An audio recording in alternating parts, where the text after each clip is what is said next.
Hello दोस्तों, आज की कहानी है नाराजगी। अंजना, ये कैसी चाय है? शक्कर नहीं, मसाला नहीं, दूध कम, पानी ज्यादा। सुबह सुबह एक कप ढंग की चाय भी नहीं पिला सकती। पूरा दिन खराब कर दिया। राजेश बोले जा रहा था। अंजना चुपचाप सुन रही थी, क्योंकि वह जानती थी राजेश कल रात की पार्टी के बाद नाराज है और यह उसकी हमेशा की आदत है। पर बच्चे घर पर थे और वह बच्चों के सामने कोई तमाशा नहीं करना चाहती थी, इसलिए वह राजेश की बातों को अनसुना कर रही थी। राजेश मन ही मन बड़बड़ा रहा था। खुद की गलती है इसलिए चुप है, वरना इसके खिलाफ एक शब्द बोल के तो देखो, सारा घर सिर पर उठा लिया होता।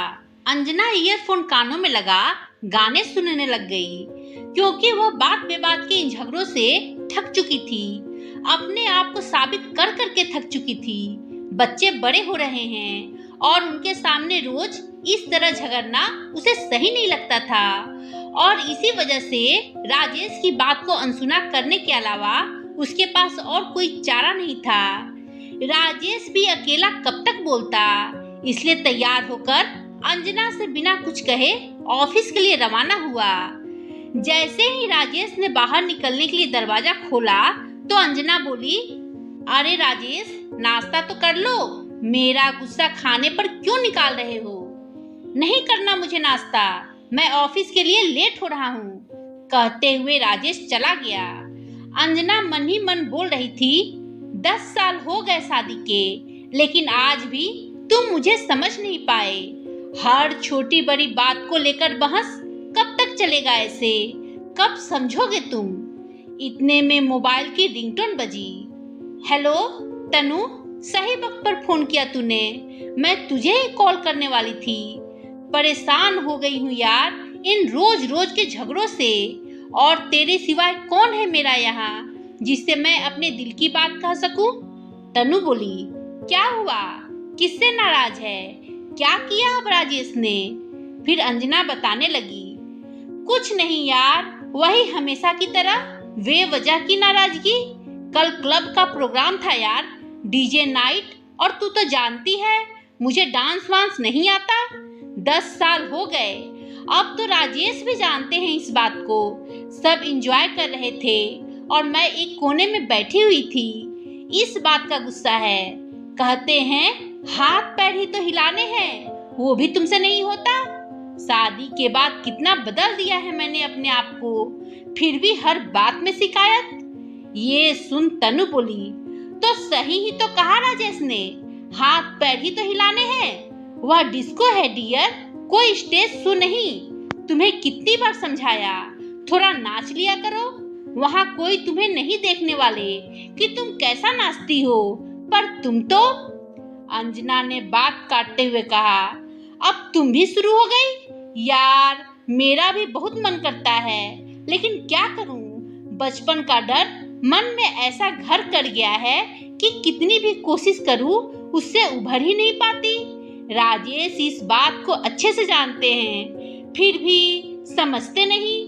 तो तनु बोली, ओके यार चिल, जब वो शाम को घर आएगा तो उसे प्यार से समझा लेना, वो समझ जाएगा। जरूरी नहीं कि हर इंसान हर कला में निपुण हो, हर किसी का टैलेंट अलग अलग होता है। फिर अंजना गहरी सांस लेते हुए बोली, थैंक्स डियर, बहुत अच्छा लगा तुझसे बात करके, मन हल्का हो गया।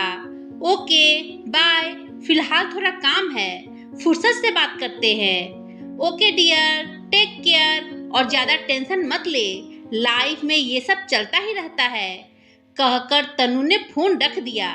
शाम को राजेश जब घर आया तो उसके चेहरे पर उसका गुस्सा साफ नजर आ रहा था। अंजना को लगा फिलहाल बात करना ठीक नहीं रहेगा।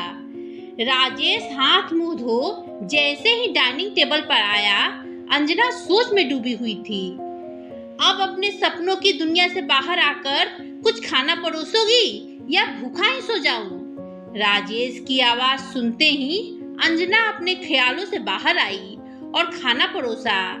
रोटी का एक कौर मुंह में डालते ही, ये क्या अंजना, कैसा खाना बनाया है? सब्जी में नमक का पूरा डिब्बा ही उड़ेल दिया। 10 साल हो गए शादी को, ढंग का खाना भी नहीं बना पाती। कभी पार्टी में जाओ तो बस एक कोने में बैठ जाती हो। किसी से मिलना जुलना पसंद नहीं, डांस नहीं आता, खाना बनाना नहीं आता। आता क्या है तुम्हें? अब अंजना के सब्र का बांध टूट गया। बस करो यार, कब तक ताने कसते रहोगे डांस को लेकर? हाँ, नहीं आता मुझे नाचना। मैं औरों की बीवियों जैसी नहीं हूँ। पर क्या कभी तुमने यह सोचा, जो मैं करती हूँ क्या वे कर सकती है? मैं घर गृहस्थी के साथ साथ तुम्हारे ऑफिस का पूरा अकाउंट संभालती हूँ, ट्यूशन लेती हूँ। हमेशा मेरी खामियां ढूंढते हो, कभी मेरी अच्छाइयों को भी देख लिया करो। जाकर पूछना अपने दोस्तों से कि उनकी बीवी कितनी मदद करती है बिजनेस में। रूही अच्छा नाचती है, रागनी कितनी अच्छे से तैयार होती है। बस करो यार औरों के गुण गाना। मैं शिकायत नहीं करती, इसका यह अर्थ नहीं कि तुम एकदम परफेक्ट हो। और अगर इतना ही डांस का शौक था तो सगाई से पहले जब मेरा इंटरव्यू लिया था तुमने इतने सवाल किए थे तो यह भी पूछ लिया होता, ताकि आज पछतावा नहीं करना पड़ता। और क्या कह रहे थे तुम? 10 साल हो गए फिर भी खाना बनाना नहीं आता? हो जाता है कभी कभी, तो क्या हुआ? कौन सा पहाड़ टूट गया? हाँ, 10 साल से मैं किचन संभाल रही हूँ। 12 साल से तुम भी तो बिजनेस संभाल रहे हो, तो तुम्हारे बिजनेस में कभी नफा नुकसान नहीं होता? अंजना बिना रुके बोले ही जा रही थी और राजेश चुपचाप सुन रहा था, क्योंकि उसने अंजना का ये रूप पहले कभी नहीं देखा था। अंजना की बातें आज उसे सच्ची भी लग रही थी और अच्छी भी। अब अंजना कुछ और बोलती उससे पहले राजेश ने उसके हाथ पर हाथ रखा और उसे अपनी बाहों में भर कसकर पकड़ लिया। बस करो मेरी जाने मन, बच्चे की जान लोगी क्या? मुझे माफ करना अंजना, मैं बहुत खुदगर्ज था। कभी ये नहीं सोचा तुम पर क्या बीतती होगी। आज से तुमसे एक वादा है मेरा, आज के बाद मैं तुम्हें कभी नाचने के लिए मजबूर नहीं करूंगा। अब तो हंस दो, उसने अंजना के गाल चूमते हुए कहा। अंजना के चेहरे पर हल्की सी मुस्कुराहट छा गई। सारा गुस्सा एक पल में शांत हो गया। दोस्तों, आपको ये कहानी कैसी लगी? कमेंट कर बताएं। कहानी पसंद आई हो तो लाइक शेयर करें और मेरे चैनल को सब्सक्राइब कर बेल आइकन दबाना ना भूलें, जिससे मेरी कहानियाँ आपको लगातार मिलती रहे। धन्यवाद दोस्तों।